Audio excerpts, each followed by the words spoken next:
A breakthrough agreement to end the use of coal has been reached at COP26. More than 40 nations have vowed to phase out the fossil fuel, which is the biggest contributor to climate change.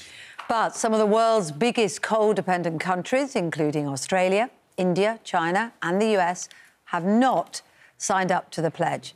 Well, we're now joined by Business Secretary Kwasi Kwarteng. It seems such a positive thing, doesn't it, until you realise those big countries aren't present.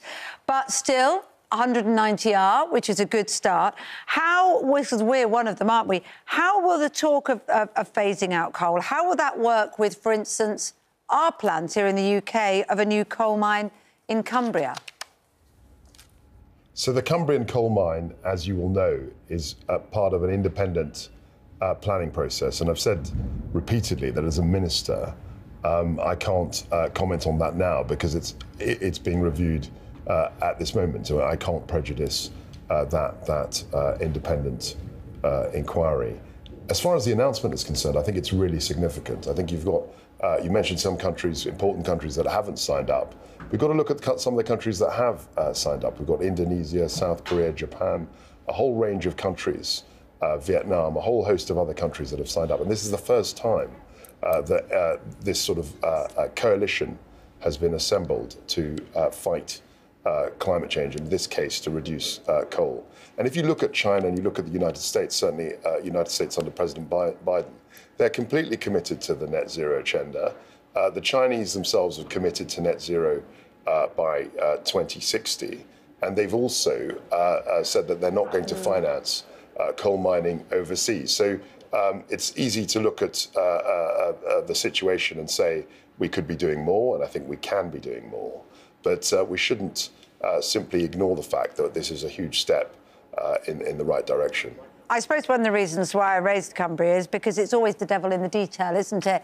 It's like it seems like a good idea, people sign up to it, but then when there are jobs and issues at stake, countries then find it harder to commit to their targets. But I appreciate you don't want to comment because that process is under review. Meanwhile, with you here this morning, pleased with the successes that you've had, front page of the Daily Mirror, reported elsewhere, of course, the PM's flying shame. Boris Johnson flies back from COP26 on a private jet, doesn't take a train, and goes out to dinner with a climate sceptic friend. It doesn't look good, does it? It's a daft thing to do when only hours before you were telling everybody that it's 1 minute to midnight, we have to act now. So he's travelled back, like many world leaders did. They came here for World Leaders' Day. I think we had 120 heads of government on Monday, and many of them flew back to their countries and went back. I know, but people were flying back to countries where they couldn't get a train there. He could have done. You've got to allow that it looks terrible, at the very least, and at least maybe explain why you did it. So what is completely without question is the fact that in the UK, the Prime Minister's leading a government that's totally focused on net zero. And as I've said, we've had huge successes. We had 40% of our electricity was generated by coal 10 years ago, and today that's 1%. Not and the we've got to question, celebrate though, is it? the Not fact the that question. we're really leading.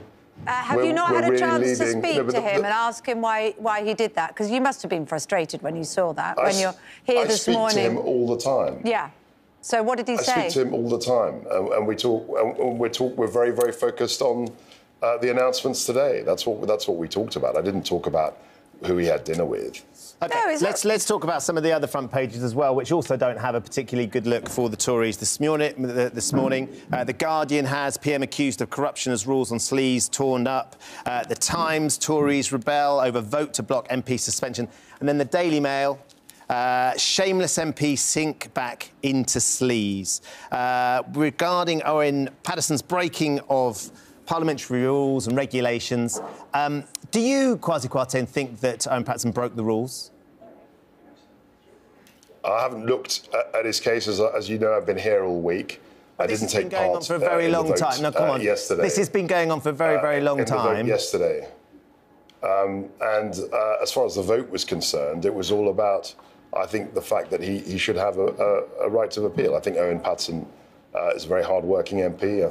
I respect his service. I haven't looked at the details of the things that he's been accused of. Because, as I say, for the last few days, I've been trying to get agreement but you haven't looked here at, on climate change. So you're claiming that you haven't looked at the detail, and yet you still voted to say that he didn't deserve this and actually to change it. I've been here, as I've said, but I've said to you very clearly that I've been here for the last 4 days. I wasn't in Westminster yesterday. I didn't cast a vote because my job here is to make sure that we get to international... So did they get the vote wrong then? Into international agreements. Did they get the vote wrong yesterday in Parliament? I wasn't there.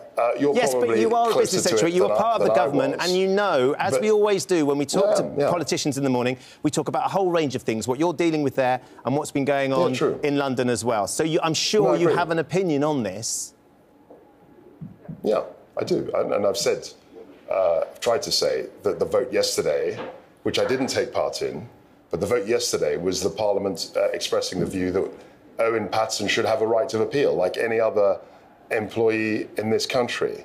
And the process that he went through didn't give him a right of appeal, and that's what we're trying to do. We're trying to overhaul, modernise. Do you understand why the frustration from, you know, some of your supporting newspapers as well? Shameless MPs sink back into sleaze. Keir Starmer calling it corruption. That actually, if there's been a problem with this process and it has been there for a long time, why now? Why now? Try and change the rules? Why not change the rules a couple of years ago when there was still a problem with the fact that they didn't feel like there was an opportunity to appeal? Do you see that it just seems very, very convenient for the Tories to be looking after one of their own?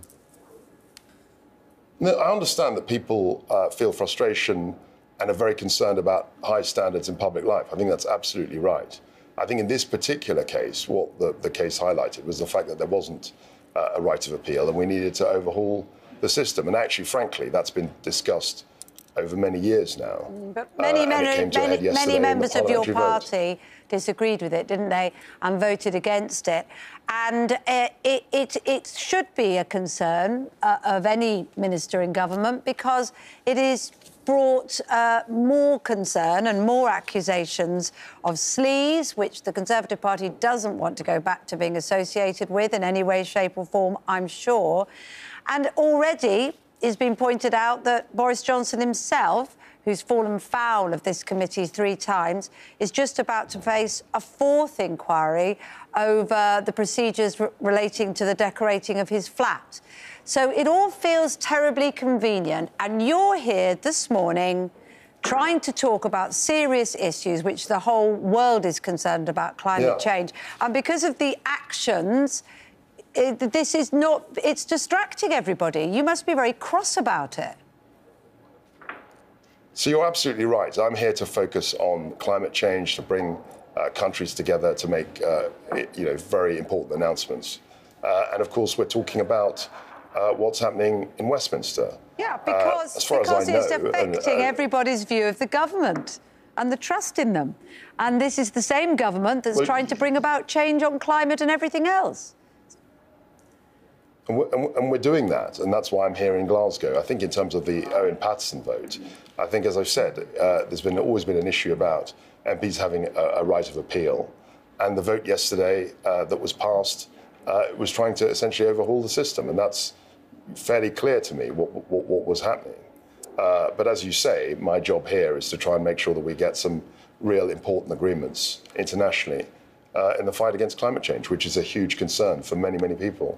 OK, we're going to have to leave you there. Appreciate your time this morning, Kwasi Kwarteng. Thanks for joining us. Thank you.